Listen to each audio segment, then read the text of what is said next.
Friends, welcome to doctor Aparna's homeopathy. मी doctor Aparna. तर आज आपण डिस्कस करणार आहोत थंडीमध्ये तुमची इम्युन सिस्टीम स्ट्रॉंग करण्यासाठी असा कुठला एक पदार्थ आहे जो तुम्ही तुमच्या सेवनामध्ये रोज ठेवला पाहिजे. तर ते असणार आहे जिंजर, म्हणजेच आलं. आलं हा एक पदार्थ असा आहे जो हेड टू टो तुमच्या प्रत्येक ऑर्गन्सवरती काम करणार. तो तुमच्या रेस्पिरेटरी ऑर्गन्सवर, सर्दी खोकल्यावरती सुद्धा काम करणार, किडनीजवरती काम करणार, लिव्हरवरती काम करणार, मोठ्यातला मोठा आजार कॅन्सरवरती काम करणार, किंवा छातीमध्ये जे ब्लॉकेजेस होऊन अटॅक येण्याचे चान्सेस असतात त्याच्यावरती सुद्धा काम करणार.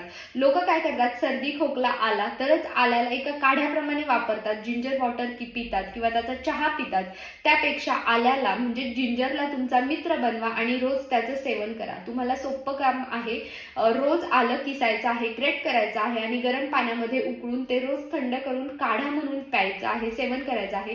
तुमची इम्युन सिस्टीम ह्याच्यासारखी स्ट्रॉंग कुठेच होऊ शकत नाही. तुमचे टॉक्झिन्स बाहेर कशानेच येणार नाही तितकं जिंजर वॉटरने येणार आहे.